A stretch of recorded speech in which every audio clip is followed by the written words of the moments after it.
স্বাগত আজকে বাংলাদেশে। আপনাদের সঙ্গে আছে আমি খালেদ মহিউদ্দিন। যুদ্ধের ময়দানে পরাজয় নিশ্চিত জেনে জন্মের আগেই বাংলাদেশকে মেধাশূন্য করার অভিযানে নামে ৭১ পাকি ও দেশি ঘাতকেরা। তবে ঘাতক গোষ্ঠীর অগোচরে থেকে যায় শহীদ বুদ্ধিজীবীদের চেতনার উত্তরাধিকার। সেই চেতনায় লুকিয়ে আছে বাংলাদেশের অগ্রযাত্রার আসল শক্তি। এসব নিয়ে আজকের আলোচনায় শতত পরে মনে কথা বলতে স্টুডিওতে আছেন সমাজতাত্ত্বিক গবেষক ডক্টর সলিমুল্লাহ খান, আছেন শহীদ বুদ্ধিজীবী শহীদুল্লাহ কাসেমের মেয়ে অভিনেতা সুমি কায়সার, আছেন গবেষক লেখক ও সাংবাদিক আফসান চৌধুরী। স্বাগত আপনাদের। আমি ডক্টর সলিমুল্লাহ খান, আপনার কাছে প্রথমে আমি জানতে চাইবো যে বুদ্ধিজীবী হত্যা ৪৩ বছর পর আমি যদি আপনার কাছে জানতে চাই যে আমরা আসলে মুক্ত বুদ্ধির চর্চা কতটা করতে পারছি এবং আমরা আসলে বুদ্ধির মুক্তি আমাদের যথেষ্ট পরিমাণে ঘটেছে কিনা, সেটা যদি আপনি তাড়াতাড়ি বলেন।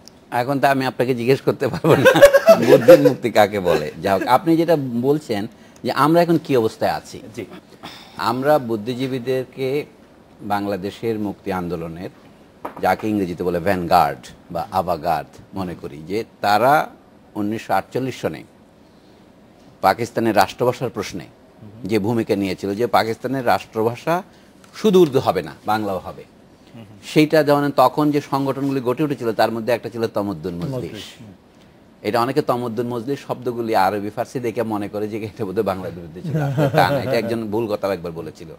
যাই হোক, এই বুদ্ধিজীবীরা কারা?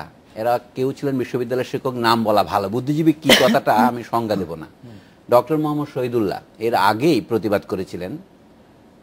আলিগড় মুসলিম বিশ্ববিদ্যালয়ের ভাইস চ্যান্সেলর ছিলেন ডক্টর জিয়াউদ্দিন বলে এক ভদ্রলোক। তিনি বলেছিলেন ভবিষ্যৎ যে পাকিস্তান রাষ্ট্র হবে তার ভাষা হবে উর্দু। কারণ উর্দু আসলে কার ভাষা? উর্দু ছিল উত্তর ভারতের ভাষা, পাকিস্তানের কার ভাষা নয়। এটা হচ্ছিল সারা ভারতের মুসলমানদের ঐক্যের প্রতীক হিসেবে উর্দুকে তারা পাকিস্তানের ভাষা করতে চেয়েছিলেন। সেটার বিরুদ্ধে তখন লিখিত প্রতিবাদ করেছিলেন ডক্টর মোহাম্মদ শহীদুল্লাহ। আরও অন্যান্যরাও ছিলেন, আমি বলছি তখন অধ্যক্ষ আবুল কাশেম আর এরকম অনেকেই চলে আসেন। এদেরকে যদি তুমি বুদ্ধিজীবী বলেন, অথবা আমাদের আব্দুল মতিনের মতো, যিনি পরে ভাষা মতি নামে বিখ্যাত হয়েছেন, যে ছাত্ররা দাঁড়িয়ে সেখানে সেদিন সরাসরি জিন্নাকে না বলেছিলেন, আপনাকে তাদেরকেও বুদ্ধিজীবী বলতে হবে। আপনি বুদ্ধিজীবী বলতে মনে করেন যে শুধু ডক্টর শহীদুল্লাহর মতো বড় বড় মহান বুদ্ধিজীবী, তাহলে আমাদের সংজ্ঞাটা খুব সংকীর্ণ হয়ে যাবে। ছাত্ররাও বুদ্ধিজীবী, তারা তরুণ বুদ্ধিজীবী বলতে হবে। সেই অর্থে যদি এই ব্যাপক সংজ্ঞাটা যদি আপনি অনুমতি দেন, আমরা যে আমাদের বুদ্ধির মুক্তির পথে প্রথম পদক্ষেপ ছিল ভাষার মুক্তি। আপনার ভাষায় যদি আপনি পাবলিক সার্ভিস পরীক্ষা দিতে না পারেন, তাহলে আপনি সেখানে চাকরিতে পিছিয়ে যাবেন। পাকিস্তানে হয়েছিল এটা থেকে। পাকিস্তান হওয়ার পর দেখা যায় সামরিক বাহিনীতে শতকরা 90 জন পাঞ্জাবি লোক, আর একদিনে তো সামরিক বাহিনীতে আপনি সিনিয়র হতে পারেন না, এবং সিভিল সার্ভিসও দেখা যাচ্ছে বেশিরভাগ পাঞ্জাবি লোক। ফলে পাকিস্তানের যে শিল্প উদ্যোগ হবে, যারা ভারতের পুঁজিপতি গ্রুপগুলো, মেমন গ্রুপ, চিনিয়তি গ্রুপ ইত্যাদি, এরা সব গিয়ে বোহরা, খোজা, এরা সবাই গিয়ে পাকিস্তানে আসন গাড়ল। এইখানে বাংলাদেশে কয়েকটা ছিল আদমজি, আচ্ছা ইস্পাহানি, এরকম কয়েকটা গ্রুপ। তো ইস্পাহানি মুসলিম লীগকে পয়সা দিত, জিন্নাকে পয়সা দিত। আমি বলছি এই ধরনের কারণে পাকিস্তানে যে আমি বলবো ভারসাম্যহীনতা দেখা দিয়েছিল, সেই কারণে শুরু থেকেই প্রথম 10 বছরে পাকিস্তানে পাঞ্জাবিদের আধিপত্য তৈরি হয়ে গেল, বাঙালি আধিপত্য ছিল না। এর প্রধান কারণ যে আমরা সরকারি চাকরিতে, সামরিক বাহিনীতে এবং ব্যবসা বাণিজ্যে 3 জায়গাতে আপনি ত্রিমুখী পিছিয়েছিলেন। সেটা কভার, শুধু রাজনীতিতে আমাদের ছিল প্রথম দিকে সংখ্যাগরিষ্ঠতা, মানে ভোটের দিক থেকে, কিন্তু সেইটা সরওয়ার্দির আমলে, যেটাকে মারি প্যাক্ট বলে, পাকিস্তানের সাথে তারা আমার একটা সন্ধিতে পৌঁছে যে আমরা 56 হলেও 50 গ্রহণ করব শান্তির জন্য, সেটা উদারতা হিসেবে আমরা দেখি।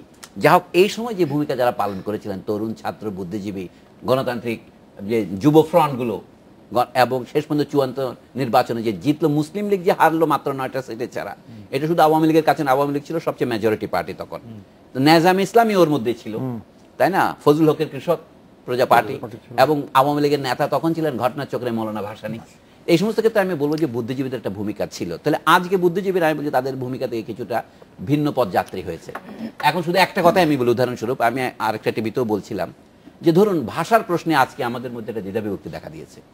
উর্দুর বিরুদ্ধে বাংলায় আমরা ঐক্যবদ্ধ ছিলাম। আজকে গ্লোবালাইজেশনের নামে, বিশ্বায়নের নামে, যে আমরা বলছি কি বাংলাদেশে আমাদের লেখাটা কিন্ডার গার্ডেনগুলো ইংরেজিতে পড়াতে হবে। বিশ্ববিদ্যালয়ে ইংরেজি পড়ানোর পক্ষে যুক্তি আছে, কিন্তু কিন্ডার গার্ডেনগুলোকে ইংরেজি করার পক্ষে যে 90 যুক্তি বাংলাদেশের 90 ধনিক শ্রেণী নিয়েছে, আমি একটি বুদ্ধিজীবীও তার বিরুদ্ধে প্রতিবাদ করতে দেখি না। 19বিংশ শতাব্দীতে যারা বড় বড় ইংরেজি ভাষা জানতেন, মাইকেল মধুসূদন, বঙ্কিমচন্দ্র, ঈশ্বরচন্দ্র বিদ্যাসাগর, এরা ইংরেজি আমাদের চেয়ে ভালো জানতেন। কিন্তু দেশীয় ভাষা শুধু বাংলায় নয়, সারা ভারতেই মারাঠি ভাষা শুদ্ধ সব বিকশিত হয়েছে কিন্তু এই ইংরেজি ভাষীদের মাধ্যমেই। এটাও খেয়াল রাখা দরকার। এটা শুধু ফোর্ট উইলিয়াম কলেজ করেছে, এটা একটা মিথ। রাজা রামমোহন রায়ের সম্পর্কে একটা কথা আমি বলি, রাজা রামমোহন রায় যে চিঠি লিখেছেন লর্ড আমহার্স্ট 1823-এ এবং ম্যাকলের মিনিট যে বলে 1835, অনেকে দুইটাকে এক জিনিস মনে করে, দুইটা এক নয়। ম্যাকলে চেয়েছিলেন লিবারেল আর্টস এর এডুকেশন, কিন্তু উনি কি চেয়েছিলেন? রামমোহন বিজ্ঞান শিক্ষা। বিজ্ঞান শিক্ষার জন্য ইংরেজি শিক্ষা ছাড়া পথ নেই। আজকে বাংলাদেশেও ইংরেজি শিক্ষার পক্ষে দুই ধরনের যুক্তি আছে। বিশ্ববিদ্যালয়ের পর্যায়ে যুক্তিটা আমরা বুঝি যে আমাদের বিশ্ববিদ্যালয়ের বইপত্র এখনো হয় না, সেই ট্রেডিশন সমানে চলেছে। ব্রিটিশ আমলে ইংরেজি মিডিয়াম চালু হয়েছে, এখনো চলছে, কিন্তু কিন্ডারগার্টেন ইংরেজি করার দরকারটা কি? তাহলে বুদ্ধিজীবীরা কি তাদের ভূমিকা পালন করছেন? সেই প্রশ্নটি তো থাকলে আরো বহু প্রশ্ন আছে, আমি বুদ্ধিজীবীরা তাদের সমস্ত ভূমিকা পালন করছেন। আমি আবারও আপনার কাছে আসছি স্যার। আমি একটু শমিকা স্যার আপনার কাছে জানতে চাইবো যে সৃজনশীলতার স্বাধীনতা, আপনি খুব সৃজনশীল একজন মানুষ, আপনি নানা ধরনের কাজ করছেন, সেটি আপনি কিরকম অনুভব করেন এই 43 বছর পরে এসে আজকে যখন আমরা স্মরণ করছি আমাদের বুদ্ধিজীবীদের? ধন্যবাদ খালেদ। প্রথমত আমি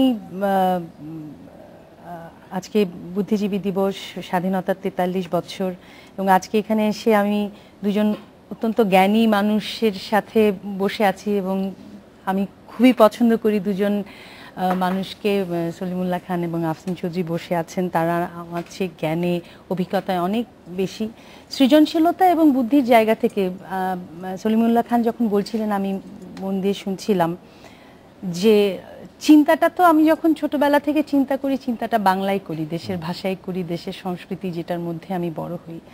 43 বছর পরে যেই সৃজনশীল চিন্তার কথা বলছি বা আদর্শিক চিন্তার কথা বলছি, সেখানে আমার চিন্তার জায়গাটা হচ্ছে ন্যায়, সঙ্গত, ন্যায্য, এই কথাগুলোই আমার ভেতরে ঘুরে ফিরে কাজ করে। এবং সেখানে অবশ্যই আমার যেই বোধের জায়গা, চিন্তার জায়গা, মানে সাংস্কৃতিক বোধের যেই জায়গা, যেই বোধের ভেতরে আমি বেড়ে উঠেছি। সংস্কৃতি বোধ বলতে যে শুধুমাত্র আমি একটা রবীন্দ্রসঙ্গীত গান শুনলাম বা আমি একটা নাটক দেখলাম তা তো নয়। যেই সংস্কৃতি দ্বারা আমি মানে পরিবেষ্টিত হয়ে যেই প্রাত্যহিক জীবনে যেভাবে জীবন চর্চার ভেতর দিয়ে আমি বেড়ে উঠেছি, সেই জায়গায় আমার চিন্তাগুলো কতখানি ন্যায্য, কতখানি ন্যায়সঙ্গত, কতখানি ঠিক, এবং কতখানি আমার দেশ, আমার মুক্তিযুদ্ধের সাথে সম্পৃক্ত। তো এই জায়গাগুলোকে নিয়ে আমার মনে হয় যে 43 বছরের যাত্রার একটা দিক। কারণ আমরা যখন ছোট ছিলাম, যখন আমি বড় হয়েছি, তখন যখন যুদ্ধ অপরাধের বিচারের কথা শুনতাম, তখন এটা রূপকথার গল্পের মতো লাগতো যে বাংলাদেশে আসলে সত্যি সত্যি কখনো যুদ্ধ অপরাধের বিচার হবে কিনা।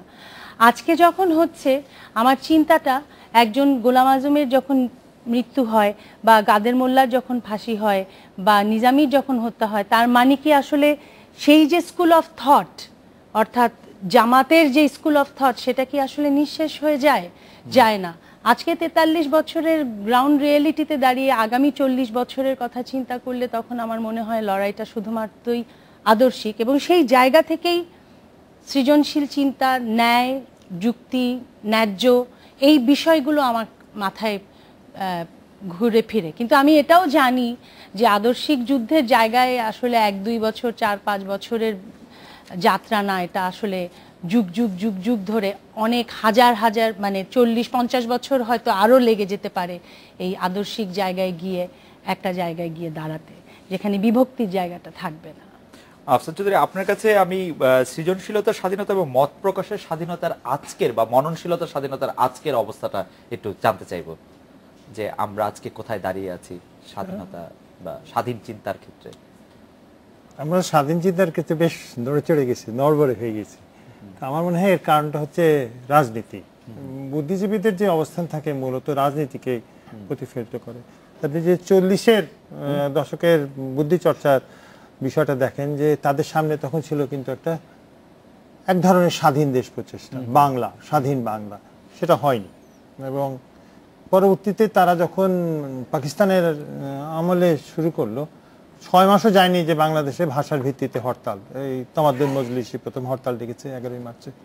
কিন্তু তার সামনে ছিল কিন্তু একটা নতুন রাষ্ট্র, একটা নতুন দেশ, একটা নতুন ভাবনা চিন্তা, এবং এইটাই কিন্তু বুদ্ধিজীবীদেরকে একটা দিক নির্দেশনা দিয়েছে। বুদ্ধিজীবীদের তখন কতটা সুযোগ ছিল দালালি করার আমি বলতে পারবো না, তবে বেশি দালালি তারা করেনি, ইতিহাস তাদেরকে দালালি করতে দিচ্ছিল না। দালালিটা মোটামুটি শুরু হয়েছে আইয়ুব খানের শেষের দিকে এসে, যখন আইয়ুব খানই চর্চাটা করলো। এবং আমার সুযোগ হয়েছিল 1958 থেকে 1962 সালের এই গোপন দলিলগুলো দেখার, এবং সেখানে খুব পরিষ্কার যে বুদ্ধিজীবীরা চাইছিল একটু সম্পর্ক করতে। পরবর্তীতে কয়েকটা প্রতিষ্ঠান হয়েছে। তাও 1969-এ যখন রবীন্দ্রনাথ ভিত্তিক আন্দোলন হয়েছে, তারপরে বুদ্ধিজীবীরা কিন্তু ওতে জড়িয়ে পড়েছে। জাতীয়তাবাদী আন্দোলন বুদ্ধিজীবীদেরকে অতিক্রম করে চলে গেছে, তখন তার পিছিয়ে পিছিয়ে বুদ্ধিজীবীরা গেছে। বুদ্ধিজীবীরা জাতীয়তাবাদী আন্দোলনের নেতৃত্ব দেয়নি। 71-এর পরে যেটা হয়েছে সেটা হচ্ছে যে এতগুলো সুযোগ, এতগুলো সুবিধার সামনে দাঁড়িয়ে, এবং রাজনীতির মধ্যে যে অস্থিরতা ছিল, বিভিন্নতা ছিল, বিচ্ছেদ ছিল, সেই কারণে বাংলাদেশের বুদ্ধিজীবীরা প্রকৃত অর্থে এই অবস্থাটা সামাল দিতে পারেনি। তো তারা কি করেছে, তারা সবসময় সুবিধার জায়গায় চলে গেছে। তো আজকে আপনি অনেক বুদ্ধিজীবী পারেন যে যখন বাকশাল হয়েছে তারা রাস্তায় দাঁড়িয়ে বাকশালে যোগদান করেছে। অনেকে হয়েছে যারা মার্শাল ল এসছে তখন মার্শাল লর পিছু পিছে গেছে। তারপর বুদ্ধিজীবী এখন মোটামুটি যে নিজের অবস্থা সংহত করার জন্য যা কিছু করে। তো বুদ্ধিজীবী যদি নিজের এই স্বাধীন জায়গাটা যদি সে না রক্ষা করতে না চায়, তাহলে আমাদের বুঝতে হবে যে বুদ্ধিজীবী স্বাধীন জায়গা রক্ষা করে কিছু পাচ্ছে না।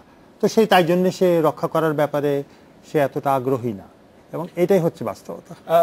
ডক্টর আফসার চৌধুরী, আপনার কাছে যদি আমি জানতে চাই, আপনি একজন মননশীল মানুষ, আপনার মননশীলতার ক্ষেত্রে আপনি কোনো ক্ষেত্রে কোনো বাধা পান? আপনার কাছে মনে হয় যে আপনি যা বলতে চান, যা প্রকাশ করতে চান, সেটা প্রকাশ করার ক্ষেত্রে আপনার কোনো বাধা আছে? আমার বাধাটা নাই, কারণ আমি কয়েকটা জায়গায় সুযোগ পাই। তো সেখানে আমি ওই যে সেলিমুল্লাহ খান বলছিল যে কতগুলো গালি সহ্য করা যায়, হ্যাঁ সব গালি সহ্য করা যায়, আপনি কোনো বাধা? কিন্তু আমি আমার মনে হয় যে সবাই এই যে অবস্থায় আছে তা বলতে পারবো না। সবার মধ্যে কিন্তু ভয় দ্বিধাটা এসে গেছে, এবং সবচেয়ে বড় ক্ষতির যেটা সেটা নিজের হাতে রাশ টানা। ডক্টর সলিমুল্লাহ খান, আপনি একই সাথে একজন মননশীল এবং সৃজনশীল মানুষও বটে। আপনি কি কোনো মনের মধ্যে থেকে কোনো বাধা পান আপনার মত প্রকাশের ক্ষেত্রে কোনো বিষয়ই?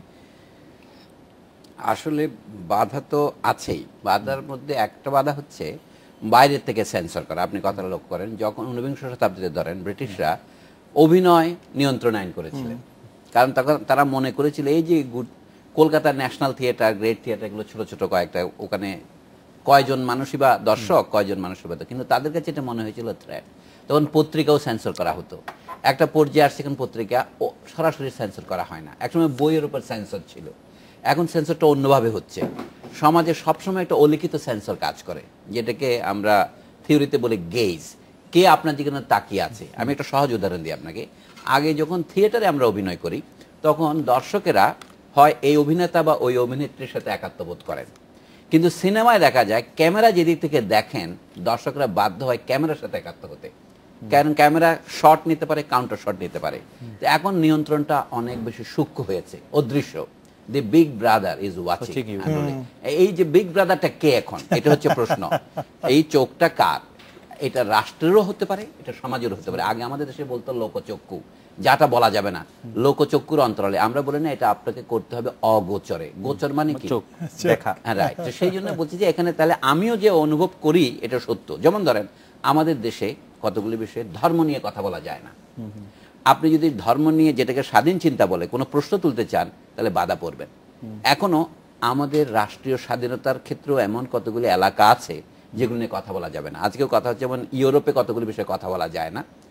ইসরায়েলের যে আদর্শ, তাতে একটা শব্দ, এটা একটা ইন্ডাস্ট্রি হয়েছে, হলোকস্ট ইন্ডাস্ট্রি বলে। দ্বিতীয় মহাযুদ্ধে জার্মানির নাৎসি সরকার অনেক ইহুদিকে নির্যাতন হত্যা করেছে, কিন্তু সমস্যা হচ্ছে শুধু ইহুদিকে তো হত্যা করেনি, সে জিপসিদের হত্যা করেছে, সে কমিউনিস্টদের হত্যা করেছে। কিন্তু অন্যগুলির তুলনায় ইহুদি হত্যার কথাটা বড় করে যখন আসে, তখন সেখানে এই যে শমীক আসার বলছিলেন, ন্যায্যতার প্রশ্নটি চলে আসে, নন ডিসক্রিমিনেশনের কথাটা চলে আসে। সেই ক্ষেত্রে আমি বলছি, কথা বলার সময় আমাকে এক সময় আত্মসম্মান করে কথা বলতে হয়। আমাদের স্বাধীনতার যে অঙ্গীকার ছিল 1971-এর 10ই এপ্রিলের ঘোষণাপত্রে, সেখানে 3টি কথা প্রমিনেন্ট করে এসেছিল, এটা যারা লিখেছিলেন, তাই না? এটা হচ্ছে সাম্য, মানবিক মর্যাদা এবং সামাজিক সুবিচার, সামাজিক ন্যায় বিচার।